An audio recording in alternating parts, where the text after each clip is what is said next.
안녕하세요. 선한 로열로더쌤입니다.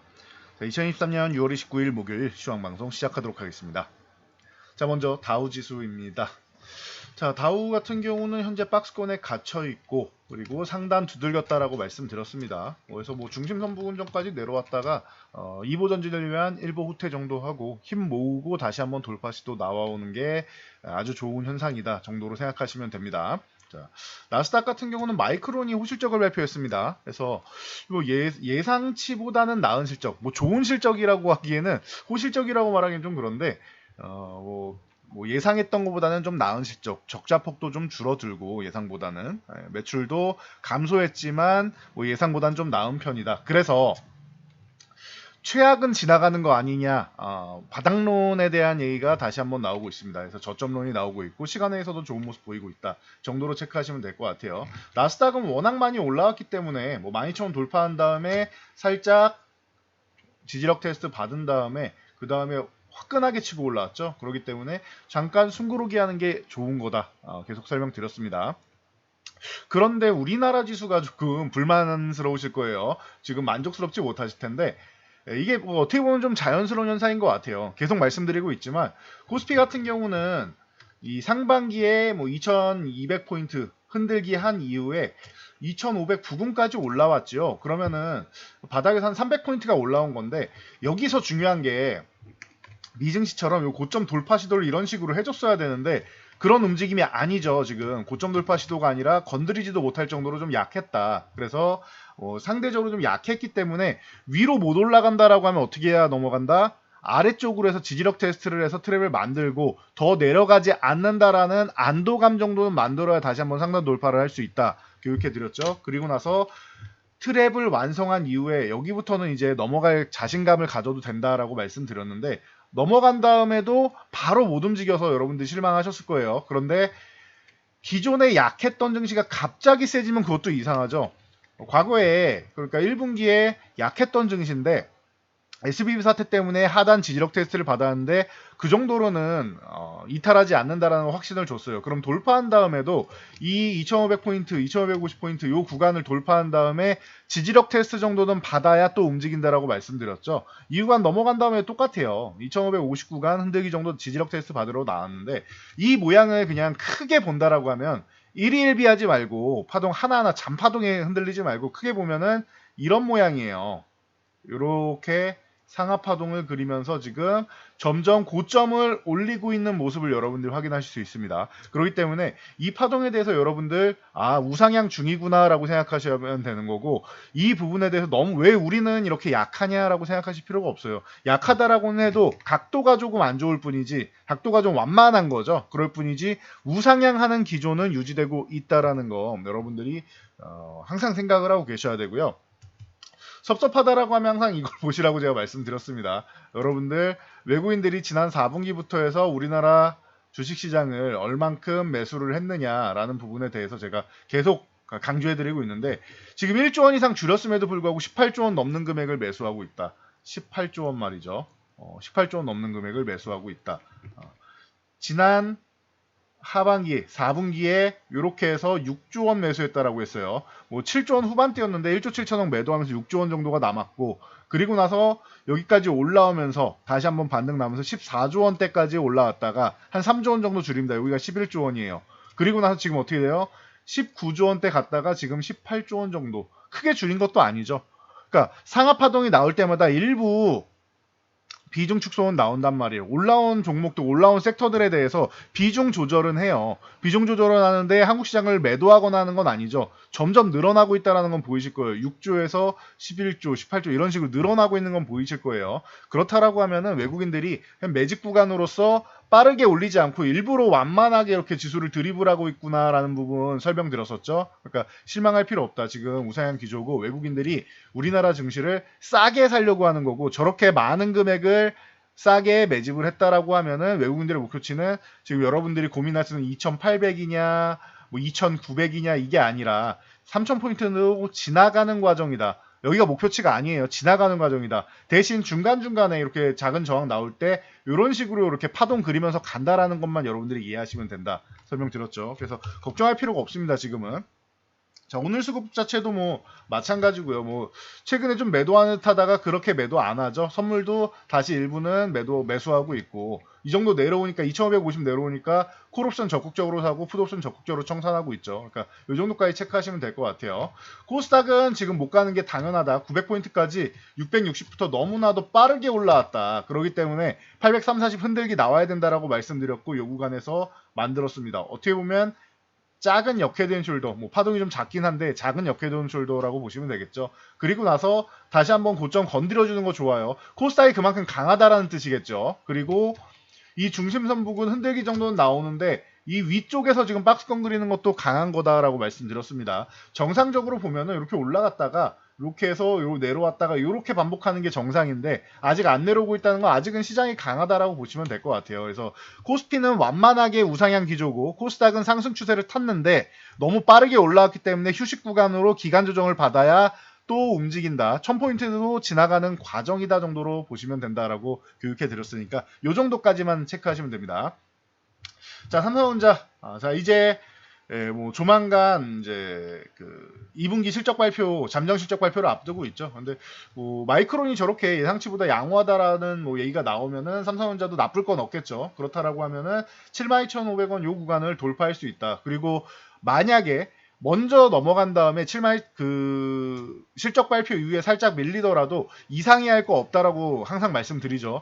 우리나라는 실적이 좋게 나오든 안 좋게 나오든 올라오는 경향이 있는데 아니 올라왔다가 밀리는 경향이 있는데 혹은 올라온 게 없어도 더 밀어내리는 경향이 있다. 그래서 그런 부분에 대해서는 신경 안 쓰셔도 되고 추세 자체가 지금 구간은 이 62,500원 넘어가면서부터 위쪽 방향으로 만든 거고 67,500원 넘어가면서부터는 이제 강해지는 구간으로 넘어가는 거다라고 말씀드렸어요. 그래서 걱정할 필요 없고 SK 하이닉스 같은 경우는 조금 더 나은 모습이다라고 계속 말씀드리고 있죠. 15만 5천원.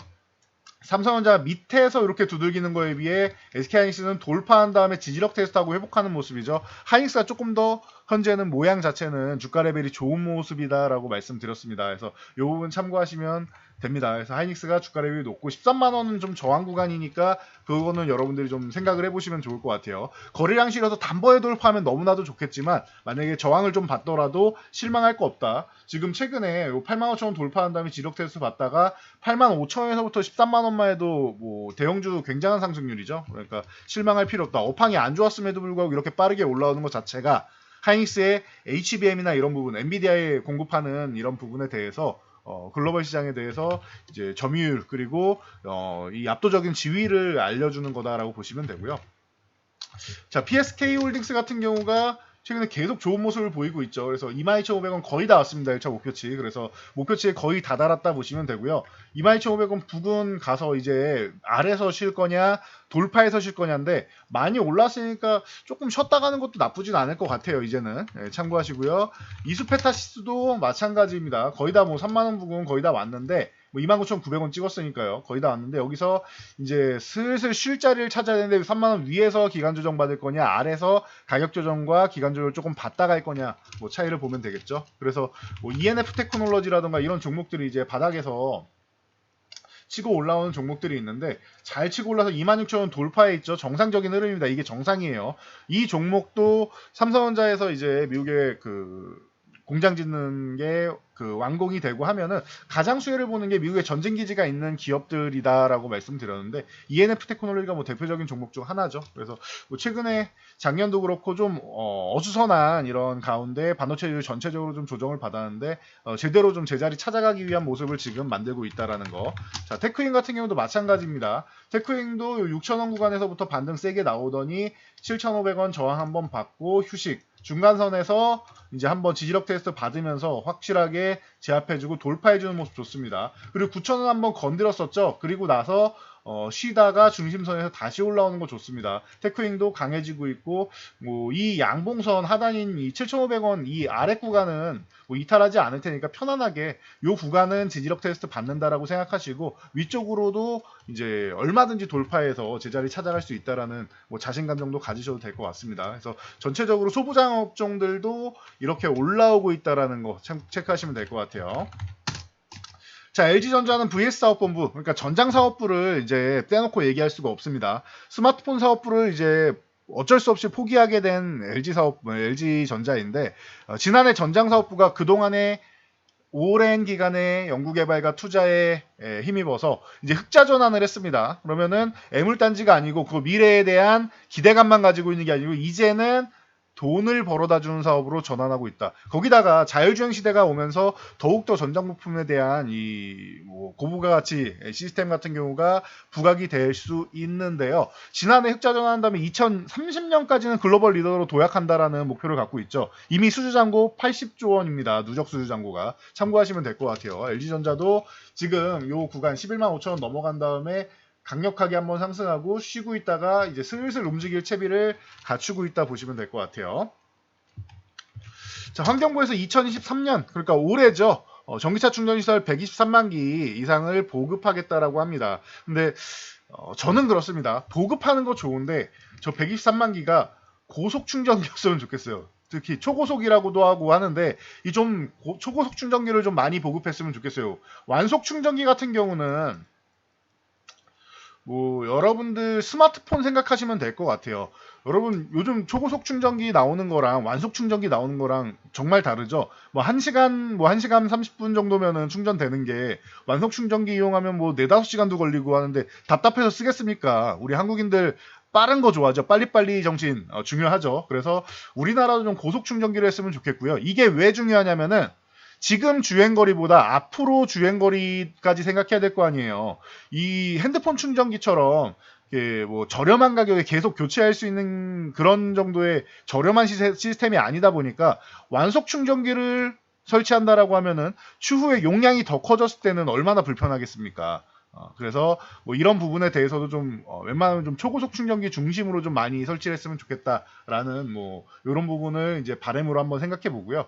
최근에 뭐 디스플레이텍이나 뭐 S트래픽 같은 경우가 굉장히 좋은 모습 보이고 했었는데 휴맥스 홀딩스도 마찬가지고요. 아모센스가 이제 차폐 쪽으로 볼만합니다. 근데 이제 16,000원 넘어오고 있습니다. 그래서 아모센스 같은 경우도 여러분들 뭐 관심 있게 볼만하고요. 오늘은 뭐 약간 뒤쳐져 있던 뭐 유라테크라던가 아니면은 제일전기공업이라던가 이런 종목들이 조금 뭐 이슈를 좀 받았다 생각하시면 되고요. 그리고 이 모든 충전 결제 방식을 회원카드 한 장으로 한다고 해요. 그래서 한국전자금융이나 KG 모빌리언스 같은 이런 종목들이 좀 움직임이 나왔다. 이게 애플페이하고도 좀 관련이 있는데요. 한국전자금융은 요 관련해서 움직임이 나왔고 KG 모빌리언스는 전일 애플페이 선정 쪽으로 해서 이제 한번 상한가 들어갔고 오늘 추가 상승이 나오는 정도의 수준이다 정도로 보시면 될 것 같아요. 체크 한번 해보시면 될 것 같고요. 그리고 국토부가 2032년까지 드론과 로봇을 이용한 고층 배송 시스템을 실현하겠다라고 했습니다. 그래서 2차 드론 산업 발전 기본 계획을 발표했는데요. 자, 이게 단계별로 움직이는데요. 이 2027년까지는 이제 교통관리 시스템 마련해서 도서벽지 시작한다라고 얘기를 하고요. 도서벽지라고 하면 조금 외진 쪽이죠. 그래서 이제 뭐 외진 쪽 기존에도 이제 가평 쪽에다가 드론 서비스를 이제 시범 서비스 한다라고 알려드렸었는데 좀 외진 지역 쪽으로 먼저 이제 도서벽지 쪽으로 먼저 드론 배송을 시작을 하고 2028년까지 해서 고층 건물 그리고 3차원 배송 주소를 통한 드론 배송 체계를 확립하겠다라고 합니다. 그래서 뭐 점차 뭐 발전하는 모습을 좀 보이지 않을까. 2027년부터 시작한다라고 하니까 여러분들이 이 부분을 한번 체크해 볼 만하고요. 그리고 또 하나 그 UAM 쪽으로 해서 미국의 조비 에이비에이션이라는 기업이 수직 이착륙기 비행 허가를 받았습니다. 그래서 UAM 쪽으로 뭐 파리 올림픽에 이어서 다시 한번 또 기대감을 갖고 있는데 그러다 보니까 하나 시스템 같은 경우가 최근에 13,000원 구간 뭐 쭉 쉬면서 조정을 받고 있었는데 여기서 다시 한번 움직일 채비를 갖추고 있고요. 파이버 프로는 아예 뭐 상한가 들어가면서 5,000원 돌파를 해버렸습니다. 5,000원 유지하면 보이고 5,000원 뭐 유지 못하면 한번 정리하시면 되겠죠. 축하드리고요. 기산텔레콤 같은 경우 바닥권에서 이제 출발하는 멋진 장대항공 하나 만들었고요. 뭐 준상한가 수준으로 올라왔으니까.